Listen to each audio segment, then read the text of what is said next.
বার পুজোর মধ্য দিয়ে নতুন বছরের সূচনা ফুটবলারদের। নববর্ষের সকাল মানেই ময়দানি রেওয়াজ বার পুজো। কলকাতার ময়দান থেকে জেলার মাঠ, বার পুজোর প্রচলন রয়েছে সব জায়গাতেই। কোথাও আগের থেকে জাঁক কমেছে, আবার কোথাও রয়েছে নিয়ম রক্ষায় ঘট পুজোই।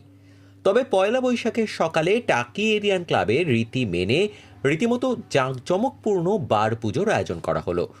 বাঙালি তার মতো করে বাংলা ক্যালেন্ডারের প্রথম দিনে উৎসবে মেতে ওঠে ময়দানও। বছরের প্রথম দিনে টাকি এরিয়ান ক্লাবের মাঠে বার পুজোয় উপস্থিত ছিলেন ক্লাবের কর্মকর্তা, খেলোয়াড় সহ অন্যান্যরা। পুজো শেষে ছিল লুচি মিষ্টির আয়োজনও।